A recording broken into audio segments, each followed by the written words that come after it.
And how are we doing this Tuesday night, everybody? Welcome to Land Tamer Stream. It is day number 431, and we continue on the QoS section. Eyeing hopefully to target finishing this section by the end of this week, this weekend. We will see. Jury's still out on that, and that's okay. Having a little bit of network congestion right now. Not sure what's going on. Maybe I need some QoS on my router here at home. But yeah, hope everyone's doing well. And I have kind of a lesson learned today to talk about with weighted fair queuing. Of course, this is being under QoS, the category of QoS, and in particular, the weighted fair queuing drop policy. I think I got it figured out. I spent last night, this morning, lunch, after work, basically the time I had, I spent a good time reviewing again, reading, and I think I believe I've got it down, kind of how the drop policy works. And I was kind of hitting a middle block last night. I wasn't really getting anywhere on stream, and trying to work through the lab. And now I think I have figured it out. So I had to shut down the lab right before starting the stream for some reason. Having a little PC issue or a network issue, not sure. But anyway, I think I've got it. And the lesson learned here is I figured out what I did wrong. Is that I was reading in the book the official QoS exam guide, which I have up on my screen. It is part of the my Safari Books Online subscription, and it's called the Cisco QoS Exam Certification Guide. It's called an IP telephony self-study. It covers other topics, but it is the most in-depth resource that I've found so far covering these QoS topics. It's the best book I've found so far on it.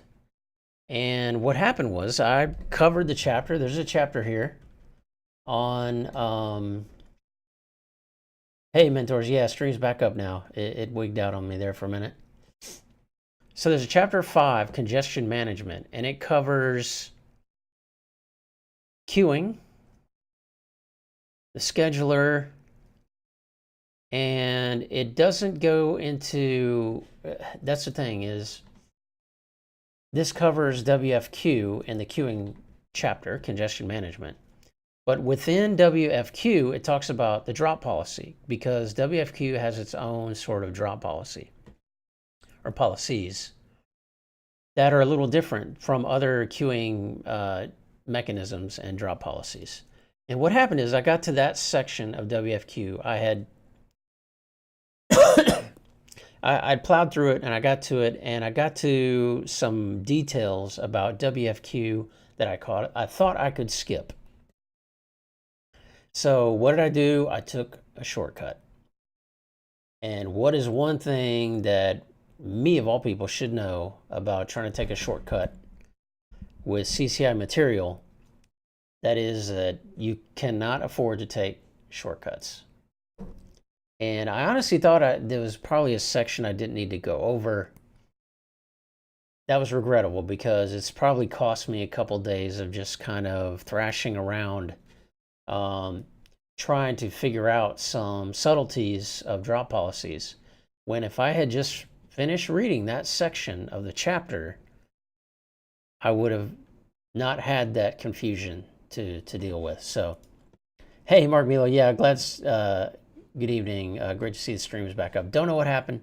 I think what happened is I've been running my EvenG all day on this computer in VMware Fusion, and it was like there's no big fans in this unit. This is a iMac, but there are some small fans in there, and I heard them going. I'm like, okay, I need to shut them down, and that fixed it. But yeah, once again, you cannot shortchange the CCIE study path. You cannot take shortcuts.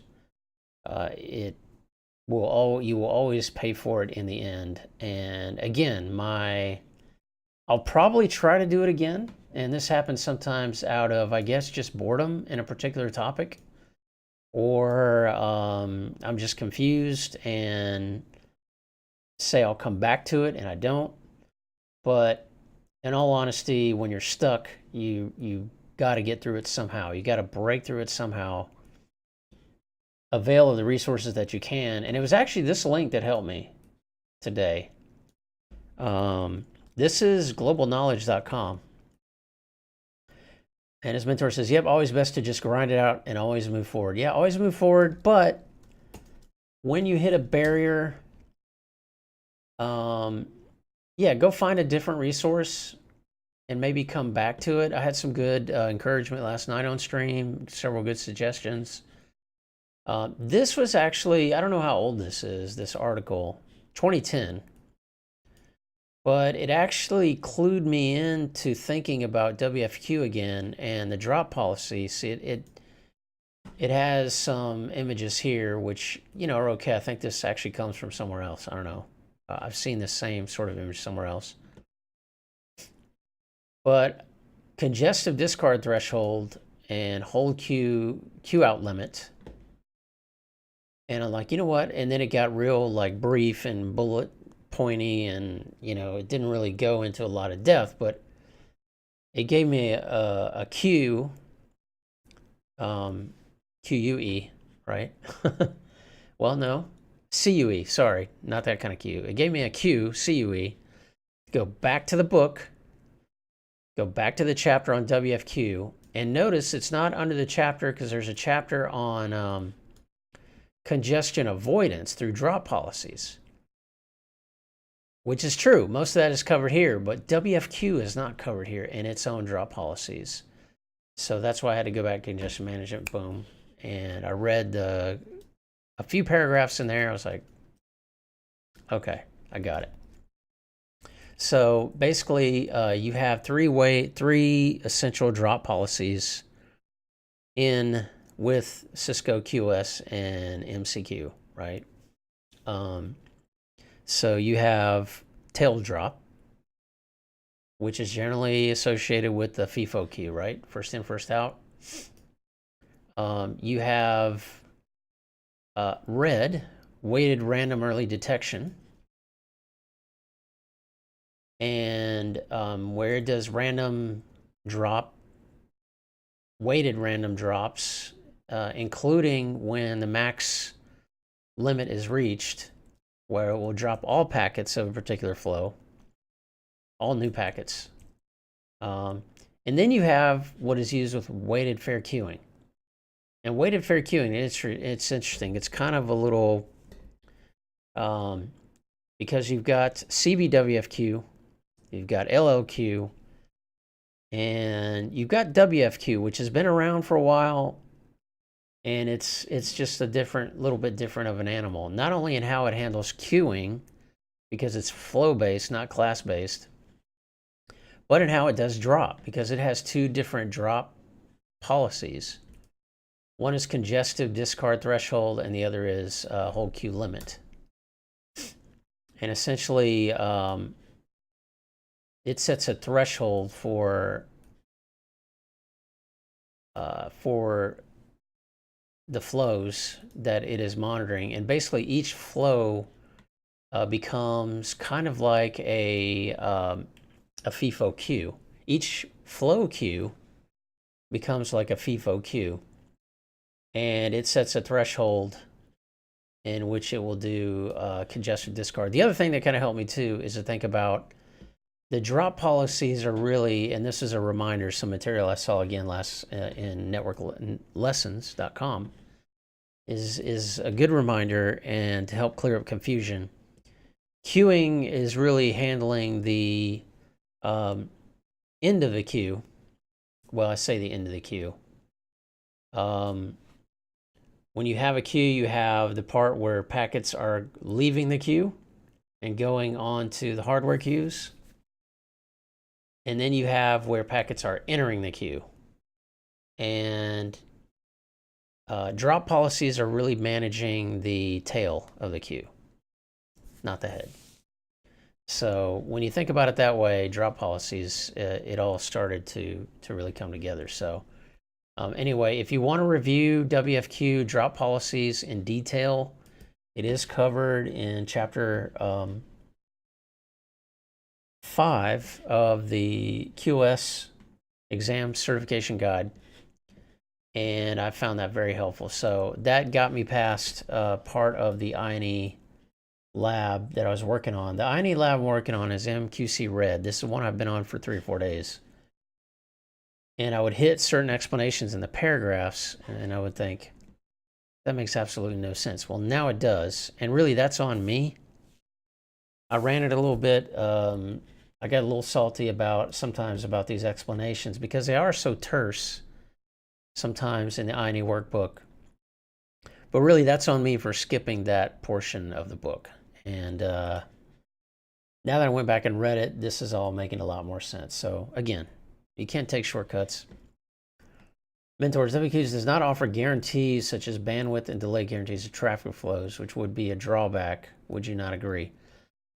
I would in certain circumstances. So WFQ typically treats low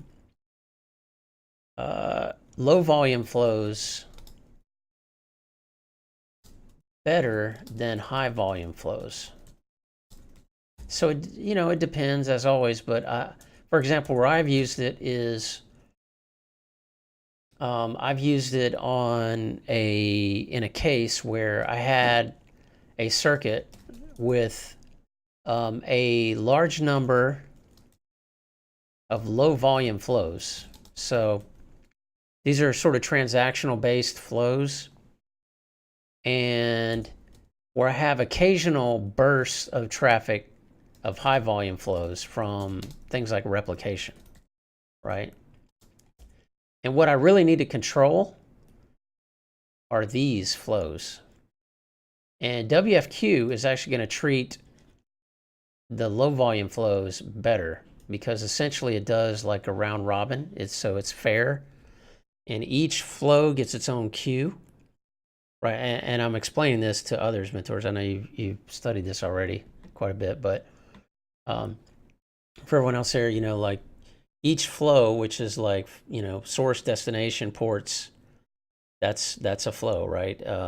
When those match, that's a unique flow.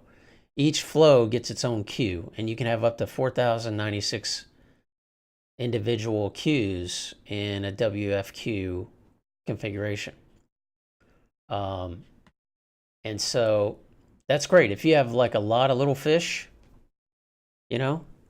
that swim through that channel, that's great. But if you get it on occasion, like, I don't know what they're called, a group of whales that come through, they could take up all the space in the channel. So what this does is basically gives every flow gets its own line, and we basically take turns. So no matter how many whales are there, that's probably not a good analogy.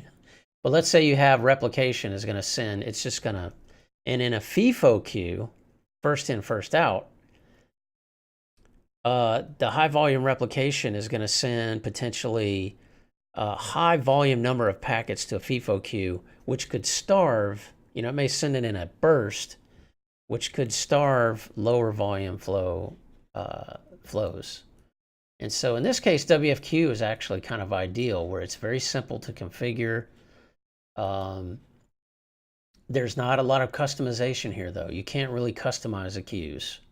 That is the downside to WFQ. But if you just want a simple, like,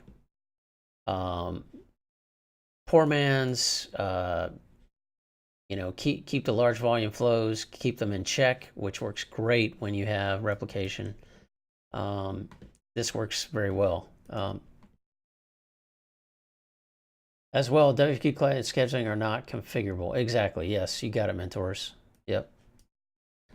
So you can't really control the scheduler too much with WFQ. I mean, the other thing about WFQ though that is cool is it's weighted fair queuing. So it will look at your markings, and it will favor better markings. So if you have like a bulk rate, let's say you don't have any markings, right? This works pretty well. WFQ is a quick way to get a congestion managed and under control, like fast, without much thinking about it or configuration. But you can even tweak it a little more by being sure that you're classifying and marking traffic before it hits the WFQ scheduler, and WFQ will favor flows that have a higher value. So now I don't think it does in terms of the drop policy.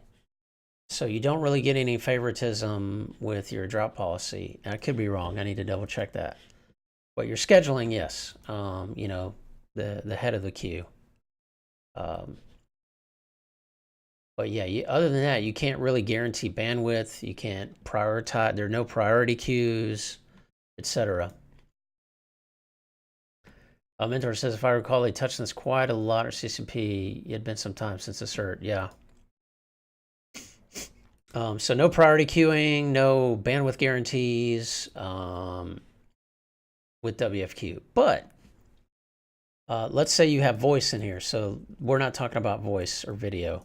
But if you have voice or video, you're probably going to want to do a priority queue, which is LLQ. And in that case, LLQ does not mix with WFQ. They're mutually exclusive. Not in necessarily the same policy map, but you know, LLQ is class-based. So you have to define a class. You have to do classification. And then in LLQ, you give priority to a particular class.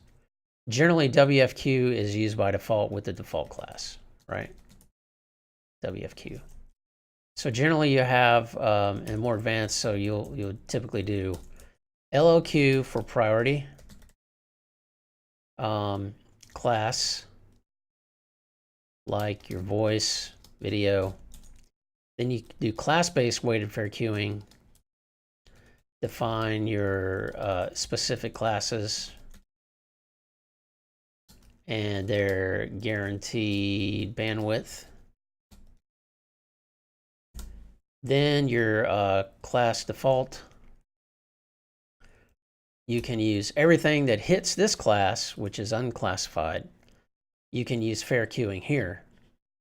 And that's generally how you would want to do it, right?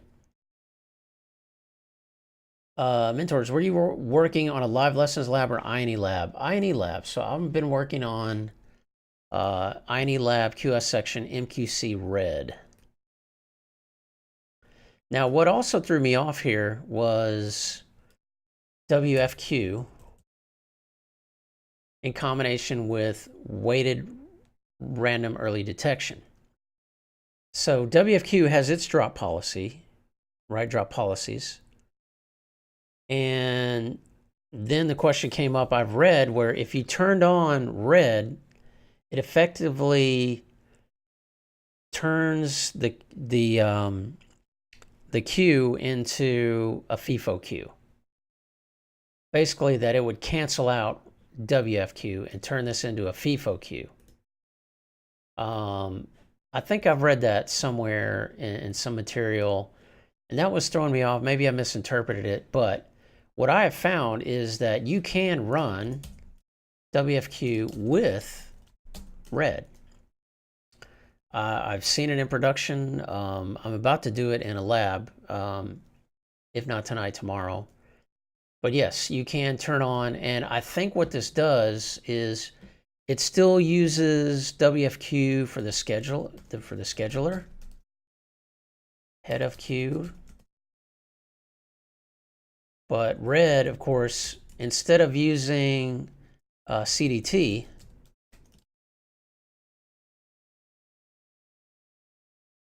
it will instead use weighted random early detection. I have not found this in print anywhere yet, but I have seen it. Like I have logs I can show you.